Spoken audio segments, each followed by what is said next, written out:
Start कर रहे हैं हम लोग एग्जाम्पल नंबर 16।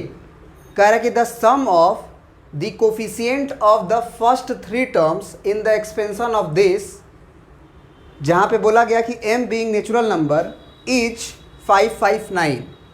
इसमें बोला कि ये जो कहानी लिखी गई है x माइनस 3/x का स्क्वायर का पावर m, उसमें m जो है वो नेचुरल नंबर है, लेकिन इसके ऊपर क्या बोला गया कि sum of coefficient of first three terms, ये जब एक्सपेंड किया जाएगा तो शुरुआत वाला तीन टर्म्स जो लगातार है उसको जोड़ने पे क्या आ रहा है 559। कहीं का तीन टर्म्स नहीं, शुरुआत का तीन टर्म्स। तो एक बात बताओ कि अगर हम तुमसे पूछे कि इसका सबसे पहला टर्म क्या होगा, सॉल्यूशन हम स्टार्ट कर रहे हैं। अगर हम बोले कि इसका सबसे पहला टर्म क्या होगा तो MC0 से स्टार्ट होगा, बोलो। और MC0 एक्चुअली सुनना हमारी बात को ध्यान से, यहाँ पे जो है ना सम ऑफ कोफिशिएंट की बात हो रही है। तो अगर कोफिशिएंट की बात हो रही है तो जितना भी कोफिशिएंट आएगा वो सारा लेना है। तो जब हम MC0 लिखेंगे तो पहला जो x है उस पर पावर क्या जाएगा, m जाएगा। मतलब एक काम करते हैं, हम पहला तीन टर्म लिख रहे हैं, उसके बाद कोफिशिएंट देखेंगे, ठीक है ना, तब समझ में आएगा ज़्यादा बेहतर तरीक़ा से। क्योंकि इसमें कोफिशिएंट में जो है ना वो केवल MC0 MC1 और MC2 पार्टिसिपेट नहीं करेगा, बल्कि 3 का भी रोल है, माइनस का भी रोल है, क्योंकि उसका भी पावर से एक कोफिशिएंट जनरेट हो सकते हैं। समझ रहे बात को। तो सबसे पहले लिख रहे हैं हम लोग, let first three coefficient first three terms क्या हो जाएगा। पहला टर्म होगा MC0, पहला पे पावर तो जाएगा 0, कोई फ़र्क नहीं है क्योंकि वो x01 ही हो जाएगा। इस पे पावर तो 0 जाता है, कोई दिक्कत नहीं है। दूसरा टर्म होगा MC1, क्योंकि पावर m है, n रहता तो MC1 लिखते। तो MC1 लिखेंगे तो पहला का जो पावर है x का वो बनेगा m-1, और दूसरा जो टर्म है वो है -3/x²। तो इस पे पावर बनेगा 1, ठीक है ना, c का लोअर सफिक्स।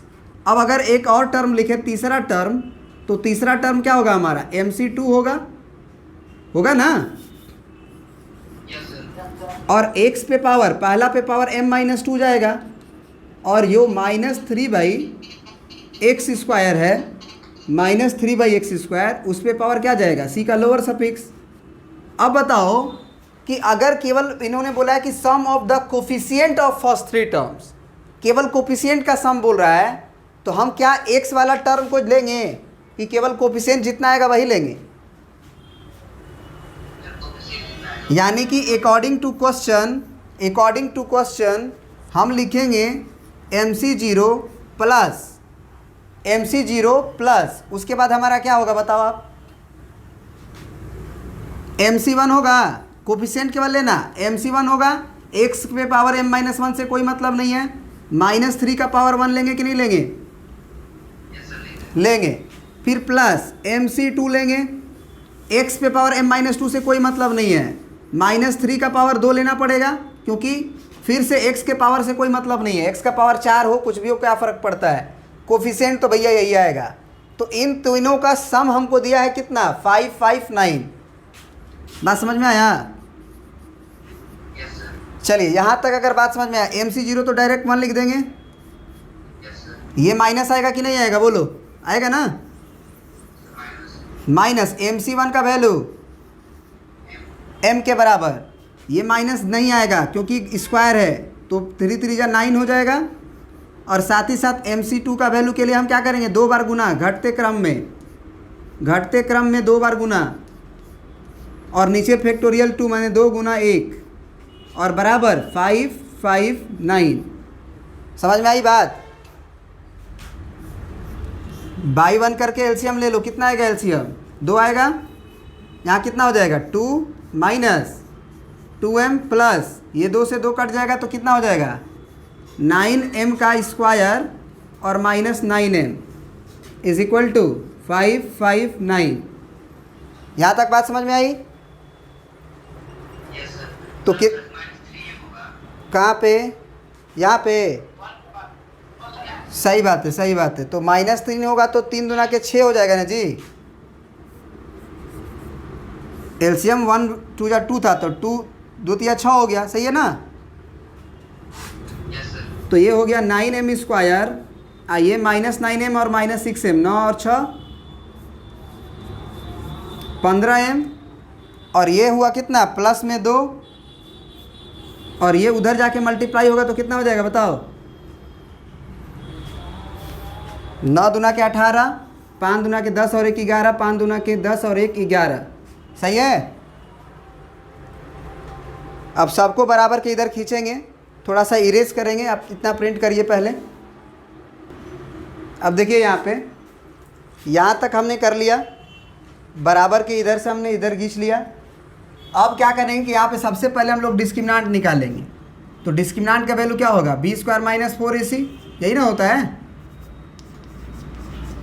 तो b का स्क्वायर कितना हो जाएगा, -15 का स्क्वायर 225 ना,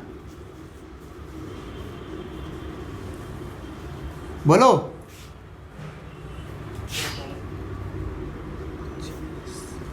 अब फिर -4ac, तो माइनस माइनस प्लस हो जाएगा। अब 4ac का मतलब नचो के 36 हुआ, और इंटू 1116, इसका गुना करिए, कितना आएगा ज़रा बताइए, ये जल्दी गुना करके बताइए रिजल्ट कितना आएगा। अब चलिए, ये आपका डिस्क्रिमिनेंट का वैल्यू आया। तो रूट्स का जो फार्मूला होता है m का, वो क्या होता है, -b प्लस माइनस √d और बाई 2a। तो ये -b का मतलब क्या हो जाएगा, +15 हो जाएगा ना, क्योंकि यहाँ भी माइनस है। फिर प्लस माइनस √d जब निकालोगे तो √d का मतलब 201 का होल स्क्वायर, और बाई 2a मतलब 2 × a का वैल्यू तुम्हारा 9। तो ये हो गया तुम्हारा कितना, 15 प्लस माइनस 201 डिवाइडेड बाई 9 दूना के 18। अब एक बात बताओ, यहाँ से एक m का वैल्यू निगेटिव आएगा ना, माइनस वाला, लेकिन इन्होंने क्वेश्चन में बोल रखा है ना कि m इज नेचुरल नंबर।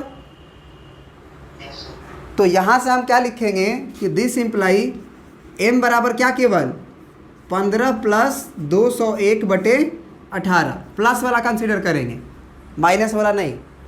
कारण में लिख देंगे कि m क्या है हमारा, नेचुरल नंबर, कैपिटल N है।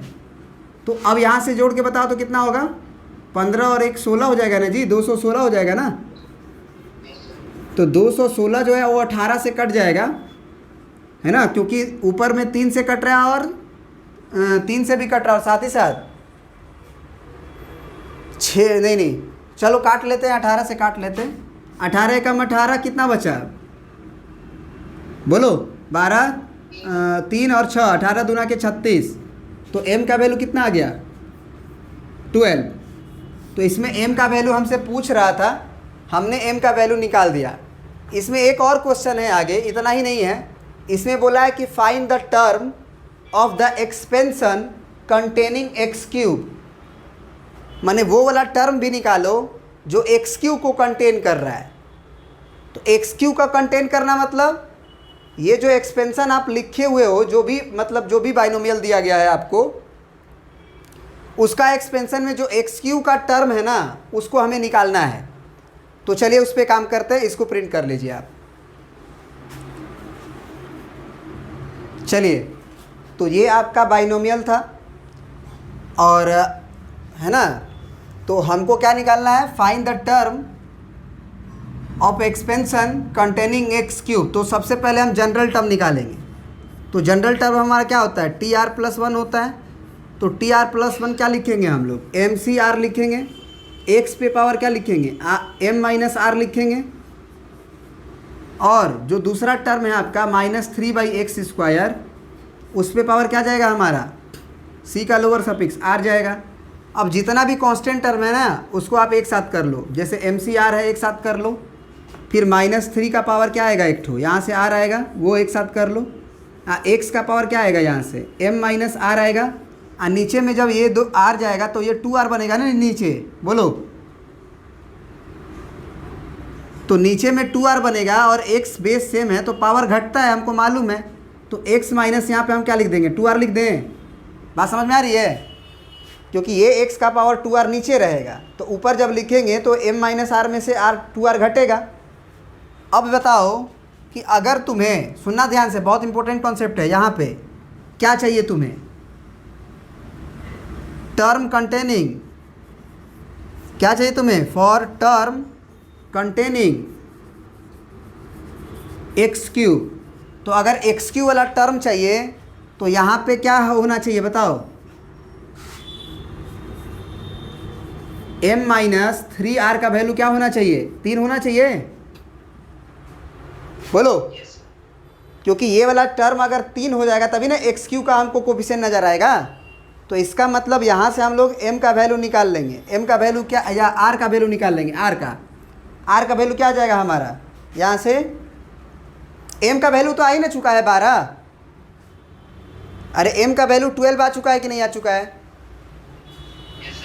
तो m का वैल्यू आप 12 रख दो, तो ये हो जाएगा 12 माइनस 3r बराबर 3। 12 माइनस 3r बराबर 3। 3r को उधर भेजो, 3 को इधर भेजो, तो 3r उधर जब जाएगा तो प्लस में हो जाएगा और 3 इधर आएगा तो 9 हो जाएगा, है ना। तो r बराबर आपका 3 3 9, r का वैल्यू 3 आ गया। अब उन्होंने वो ये r का वैल्यू नहीं पूछा था, उन्होंने पूछा था कि find the term of the expansion containing x Q, माने एक्स क्यू वाला जो टर्म है वो निकालो आप। तो एक्स क्यू वाला टर्म क्या हो जाएगा हमारा?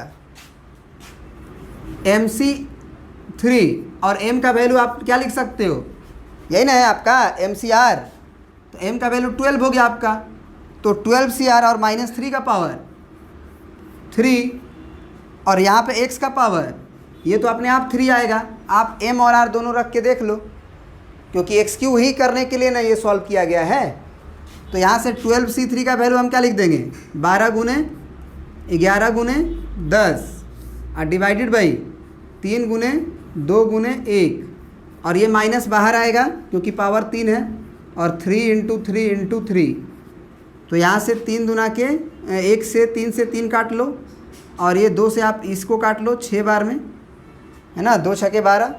अब ये कितना हो जाएगा? 3 3 9, 9 छका 54, और 54 गुना 110, तो 11 ये हो जाएगा। 11 चौके 44, 11 पाँचे 55 और 4 59। क्या ये बात समझ में आया? एक्स क्यू रहेगा, याद रहे एक्स क्यू रहेगा ये -5940 एक्स क्यूब। ठीक है जी, बिल्कुल सही है।